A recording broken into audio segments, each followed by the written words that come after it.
Hello hello hello hello and welcome to Bazaar ke Chaudhary. मैं हूं आपका होस्ट और दोस्त पंकज चौधरी और मैं आप सबका स्वागत करता हूं आपके अपने प्रोग्राम बाजार के चौधरी में।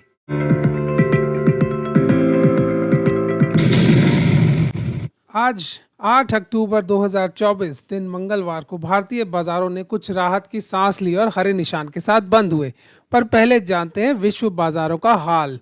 कल 7 अक्टूबर को डाउ जोन्स, एस&पी और नैस्डैक तीनों लाल निशान में बंद हुए थे और लगभग 1% की गिरावट देखी गई थी। वहीं यूरोपियन मार्केट्स की बात करें तो यूरोपियन मार्केट्स में हल्की मंदी देखी जा रही है, जहां फुट्सी 1% डाउन है, कैक आधा परसेंट डाउन है, तो डैक्स हल्की सी मंदी के साथ फ्लैट है। अब बात करते हैं एशियाई बाजारों की। एशियाई बाजारों में आज निकाई लगभग 1.25% की गिरावट के साथ बंद हुआ।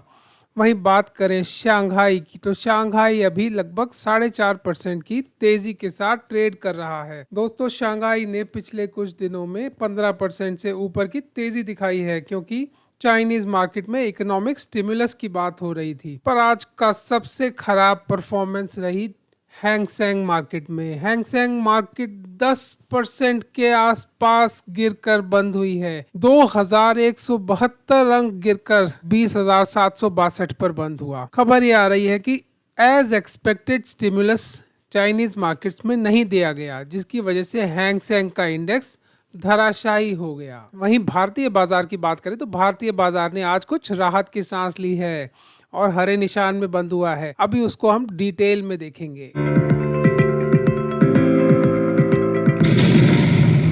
कई दिनों की गिरावट के बाद भारतीय बाजार आज तेजी के साथ बंद हुए। 24,800 के सपोर्ट लेवल पर सपोर्ट लेते हुए निफ्टी लगभग 217 पॉइंट चढ़कर 25,013 पर बंद हुआ। अब यदि हम निफ्टी के चार्ट को देखें तो निफ्टी ने चार्ट में एक बुलिश हरामी कैंडल बनाई है। बुलिश हरामी कैंडल का मतलब है पिछले दिन की कैंडल के ऑपोजिट कलर की कैंडल बनना, जो कि उसकी बॉडी के अंदर हो।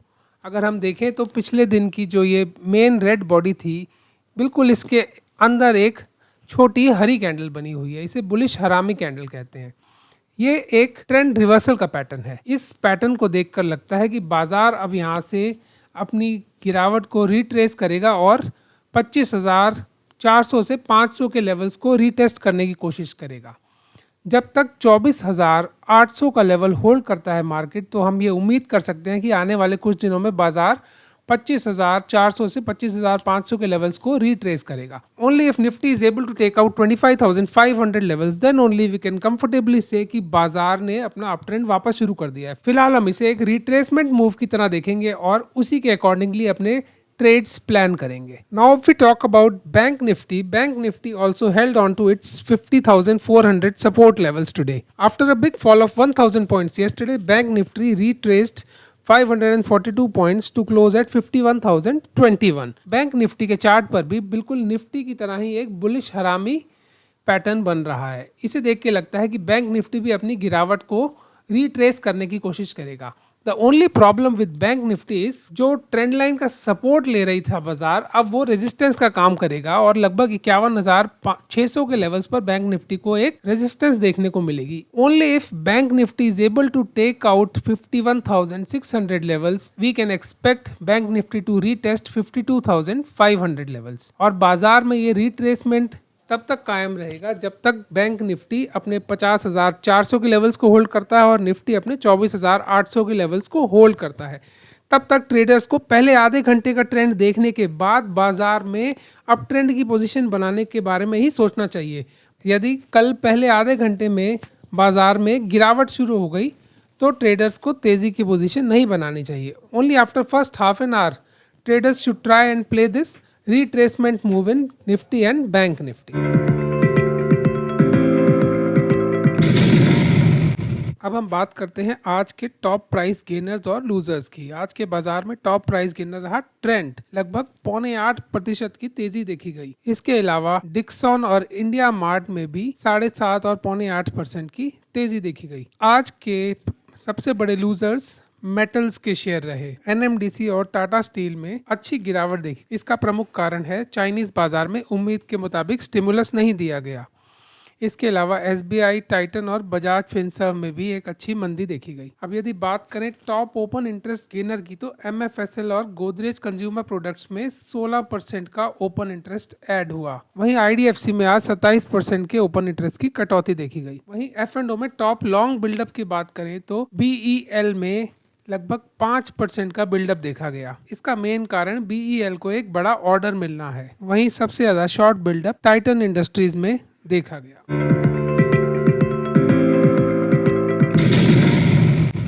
आज की हमारी पहली पिक है शांति ओवरसीज इंडिया लिमिटेड। यदि हम डेली चार्ट में देखें तो शांति ओवरसीज मार्च से एक अच्छे कंसोलिडेशन फेज में है। सितंबर के एंड से इस शेयर ने अपना अप ट्रेंड वापस शुरू किया है। हम देख सकते हैं कि एक अप ट्रेंड की ट्रेंड लाइन के सपोर्ट लेते हुए ऊपर चल रहा है और अपने कंसोलिडेशन लेवल्स को ब्रेक करके अब ये रीटेस्ट करने आया है। यदि हम इसे आवरली चार्ट में देखें तो आज ये अच्छी तेज़ी के साथ बंद हुआ।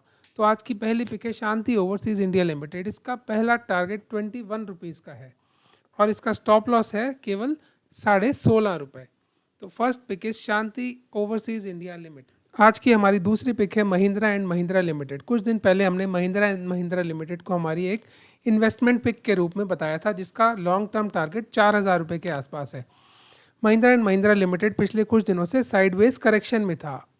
आज महिंद्रा एंड महिंद्रा लिमिटेड ने अपनी तेज़ी वापस से रिज्यूम कर दी है और ऐसा लगता है कि ये जल्दी ही 3400 3450 के लेवल्स को टच कर लेगा। So the next trading pick is Mahindra and Mahindra Limited. Investors के लिए ये मंदी में महिंद्रा एंड महिंद्रा लेने का बहुत ही अच्छा मौका था। 3200 वाला महिंद्रा एंड महिंद्रा लगभग 3,000 रुपये में मिल रहा था। आज महिंद्रा एंड महिंद्रा वापस से 3165 रुपये के लेवल पे पहुंच गया है और जल्दी ही 3400 के लेवल को टच कर सकता है।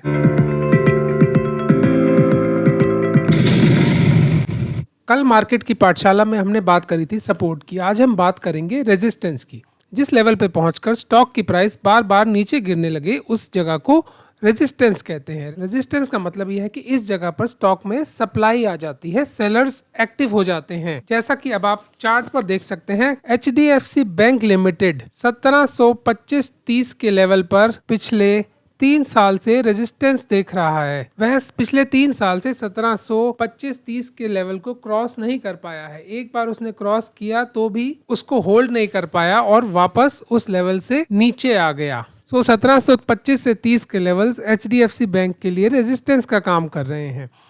एक बात जाननी जरूरी हो कि रेजिस्टेंस कोई नंबर नहीं है, ये जोन है। 1725 अगर HDFC बैंक में रेजिस्टेंस है तो 1725 से 1750 और 1700 ये पूरा एक ऐसा जोन बन जाता है जहाँ पे सेलर्स एक्टिव हो जाते हैं। Thanks for watching today's episode of बाजार के चौधरी। आप हमें कमेंट्स में बताइए कि आपको ये प्रोग्राम कैसा लगा। Thanks for watching Bazaar ke Chaudhary. Be happy, safe and profitable.